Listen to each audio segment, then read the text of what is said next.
अल्लाह ताला को ना युसारिऊना फिल खैरात, नेकी में जल्दी करने वाले पसंद है। मूसा अलैहिस्सलाम जब अल्लाह के पास कोई दूर पे जा रहे थे, वो अजिलतु इलैका रब्बी लितरदा, वो सब भागते हुए आ रहे थे। अल्लाह ने पूछा मूसा क्या चीज़ आपको जल्दी में लाई है? वो अजिलतु इलैका रब्बी लितरदा, ताकि आप राजी हो जाए, रब इसलिए मैं जल्दी में आया हूँ। लेकिन नमाज की जो फिलॉसफी है ना, भाग के मत आना,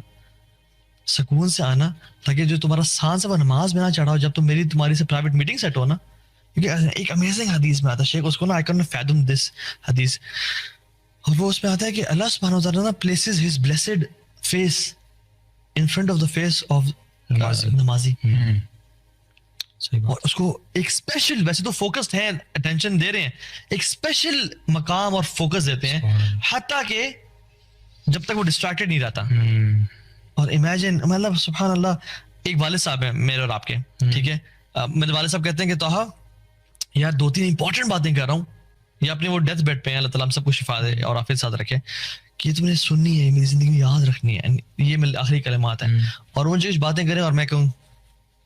पानी पिला दे यार, ऐसे कर जैसे कर रहा हूँ, और मैं सुन नहीं रहा, सच ए डिसरिस्पेक्ट कि यार इस वसीयत के टाइम पे तुमने मुझे फोकस नहीं दिया। इमेजिन अल्लाह सुब्हानहू व तआला आपको एक स्पेशल अटेंशन दे रहे हैं, और आप, since he doesn't look at your face और बॉडी, वलाकिन अल्लाह यंजुरु इला कुलूबिकुम, और आपका दिल कभी वहां देख रहे, कभी वहां देख रहे, कभी बिजनेस में है। असल में मैं ये चाहता हूँ कि देखें, अगर ये सोचें आप थोड़ा सा कि अगर अल्लाह ताला हमें ये कहें कि देखो तुम अपनी जिंदगी की ना सबसे बेस्ट नमाज लेके आओ, अपनी जिंदगी की सबसे वो नमाज लेके आओ खुशू खुशू वाली, तो मैं तुम्हारी सारी नमाजें वैसी कर दूंगा। अगर अल्लाह ताला हमें ये ऑफर दे दे, तो कितने लोग ये कह सकते हैं कि मेरी वो जो बेस्ट नमाज थी ना, वो भी इस काबिल थी कि अल्लाह ताला को प्रेजेंट की जा सकती है। यानी मेरी जो बेस्ट नमाज, जिंदगी की जो मैंने कोई बेस्ट नमाज पढ़ी है, वो भी इस काबिल थी कि वो अल्लाह के बारगाह में पेश की जा सके। यानी हमारा, मैं तो कह रहा हूँ कि बाकी तो छोड़ो सारी चीजें। दूसरी चीज मैं आपको बताऊं कि अगर आप इंस्टेंट खुशबू चाहते हैं ना नमाज के अंदर, तो मैं कभी कभार सोचता हूँ कि यार आप ये सोचो कि किस नमाज में आपकी जिंदगी में ना आपने बहुत दिल से पढ़ी है। वो अक्सर वो नमाज होगी जब आपको कोई सख्त हाजत थी, यानी स्पेशली जब एग्जाम्स का टाइम आता है, आपको याद होगा एग्जाम में जब हमें पता था कि फेल होने लगे हैं, तो फिर जहाँ नमाज बिछाते थे और अल्लाह ताला से वो गिड़गिड़ा के दुआ करते थे, अल्लाह पास कर दे, अल्लाह पास कर दे। या जब दुखी थे, किसी भी कोई ट्रेजेडी हो गई, यू नो, दिल टूट गया हो, प्यार में नाकामी हुई हो, तो इंसान उस टाइम पे जिस तरह से अल्लाह को पुकारता है ना, वो एक मुख्तलिफ पुकार होती है जो आपकी रूटीन में नहीं आती। अब इसके पीछे अगर आप एनालिसिस करें तो एक वजह जो मैंने समझी है वो ये है कि जब आपको अल्लाह ताला से कुछ चाहिए होता है ना शिद्दत से, तो ऑटोमेटिकली आपकी नमाज के अंदर खुशू आ जाता है। Exactly. क्योंकि आप उस जज्बे से पढ़ते हो कि या अल्लाह प्लीज दे दे, फिर आपके अल्हम्दुलिल्लाह रब्बिल आलमीन में आपके आंसू निकलेंगे कि आप कहोगे कि या अल्लाह बस मुझे तू दे दे किसी तरीके से। और फिर आप कुल अल्लाह पढ़ोगे या कुल औज़ु बिरब्बिल फलक पढ़ोगे या कुल औज़ु बिरब्बिन नास पढ़ोगे, कुछ भी पढ़ोगे, उसमें आपके आंसू निकल रहे होंगे कि या अल्लाह बस मुझे अता फरमा दे, मुझे तुझसे बस ये एक चीज चाहिए। तो मैं एक टेक्निक जो समझता हूँ बड़ी इंपॉर्टेंट है, वो ये है कि जब भी आप नमाज पढ़ने जा रहे हैं ना, तो जिस तरह आपने कहा ना कि पहले से अपने आप को मेंटली प्रिपेयर करना। एक तो ये प्रिपेयर करना कि मैं अल्लाह से मिलने जा रहा हूँ, मतलब वैसे आप किसी बंदे को मिलने जाते हैं, किसी दुनियावी बंदे को, वैसे किसी फॉर एग्जांपल आप किसी भी हेड को मिलने जा रहे हैं, डिपार्टमेंट का हेड है, कोई ऐसी चीज है, तो आप पूरा तैयार श्यार होकर सूटेड बूटेड होकर जाते हैं बड़े तमीज के साथ, किसी बड़ी पर्सनैलिटी को मिलने जा रहा हूँ। सही बात। तो ये नाउद बिल्ला अल्लाह ही रह गया पीछे, जिसके लिए आप इतने केयरलेस होकर जा रहे हैं, पहली बात। दूसरी बात ये कि जब आपको पता है ना कि मैंने कुछ अल्लाह ताला के सामने अल्लाह से कुछ मांगना है, तो अपने पास, यानी दुआ होल इबादा, दुआ जो है वो इबादत है, तो पहले से आप सोचें कि मैंने अल्लाह ताला से ना इस नमाज में ये चीज मांगनी है आज, और मैंने टिका के मांगनी है, तो उससे लेके आनी है, मैंने इतना मतलब गिड़गिड़ा के अल्लाह ताला के आगे मतलब यानी दुआ करनी है कि अल्लाह ताला मेरी जो है ना दुआ कबूल फरमाए, क्योंकि पूरी नमाज ही आप समझे दुआ है।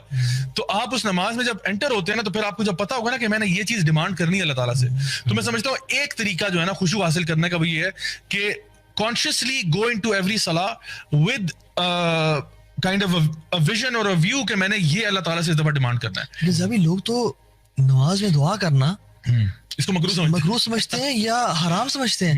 यार सुभान रब्बियल आला से हमने कोई आगे चीज पढ़ ली तो मेरी नमाज हुई है और 3 दफा से ऊपर नहीं पढ़ना, ऊपर नहीं पढ़ना, 14 दफा हो गई, अस्तगफिरुल्लाह, अब क्या करेंगे, अब क्या। असल में वो ट्रेडिशनल नमाज हमारी चली आ रही है ना, हमने ज्यादा, मैं समझता हूँ कल्चरल एक वो हमारे साथ चीज जुड़ी हुई है, जो बहुत सारे लोग ऐसे नमाज पढ़ते हैं। असल में वो बात है ना कि अगर एक बंदे ने बचपन से लेके आज तक कुल हुवल्लाहु अहद ही पढ़ा है ना, तो वो आज तक कुल हुवल्लाहु अहद ही पढ़ रहा है, तो शायद कोई और सूरत को पढ़ने में गुनाह समझेगा, या एटलीस्ट समझेगा कि ये तरीका गलत है नमाज का। देखिए कामिल इल्मी जो है ना, हमसे मैं खुद ही समझता था पहले जब दिन में नहीं था ना, सुभान रब्बिल अज़ीम के अलावा तो कुछ पढ़ना नहीं है, जायज ही नहीं है। और अगर 3 अगर फर्स्ट में है 5 टाइम्स या 7 टाइम्स है, जब मुझे ज्यादा इल्म आया ना, तो अगर 4 टाइम्स पढ़ ली मैंने और इमाम ने बोले सब मिला, ओए यार अब मैंने 5 दफा पढ़ी नहीं और ये ऑड हुआ नहीं, बीच में रह गया, तो मैं बीच में क्या करूंगा मैं? हालांकि तो असल में ये बात है ना कि लोग हमें, बिकॉज जब इंसान के पास इल्म कम होता है ना, तो फिर वो ना बेचारा एक ही रूटीन में आ जाता है। देखो वैसे मैं आपको एक चीज बताता हूँ, कोई भी चीज आप ले लें, कोई भी चीज, ये इबादत के साथ होता है, मतलब कोई भी आप एक्ट ले लें दुनिया का, after while when you do it ना, आप उसके आदी हो जाते हैं। बिल्कुल, ठीक है, आप गाड़ी चलाते हैं ना, कुछ अरसे के बाद आप आदी होते हैं। जब आपने शुरू में गाड़ी चलाई थी ना, यहाँ हमारे केस में बाइक चलाया था, ठीक है, तो शुरू में जब आप बाइक चलाते हैं ना, तो आप बड़े कॉन्शियस होते हैं, यहाँ कहीं इधर ना हो जाए, उधर ना हो जाए, कोई गिर ना जाए, कोई फलाना हो जाए। After while it becomes part of your body, it becomes part of your system, आपकी आदत हो जाती है कि कौन सी आप कर्व पे कितना बेंड करना है, किस स्पीड पे जाना है, सोच ही नहीं रहे होते। आपकी सोच कहीं और होती है, आप बाइक खुद ही चल रहा होता है, गाड़ी भी आप खुद ब खुद चल रही है, आप कुछ और सोच रहे हैं। अभी वो तो एक तुम्हारे सबकॉन्शियस माइंड में है ना। कल जब मैंने खुरम भाई के वाले साहब को की डेड बॉडी को अल्लाह ताला उनकी बख्शिश फरमाए, दर्जात बुलंद फरमाए, हाथ लगाया ना, मेरा जिस्म कांप गया कि ये डेड इंसान है और ये डेड बॉडी है। और मैंने काफी अरसे बाद किसी डेड बॉडी को हाथ लगाया और अपने सामने देखा। लेकिन जो कब्रिस्तान में जो कब्र खोदने वाले और वो लोग थे ना, उनके लिए कुछ भी नहीं था। अच्छा, बेजार लोग थे वो। फिर उनका एटीट्यूड क्या कि वो ना, मतलब हमें ना, मैं आपको उनकी वो नहीं एक्सपोज करना चाह रहा वो क्या क्या डिमांड कर रहे थे, लेकिन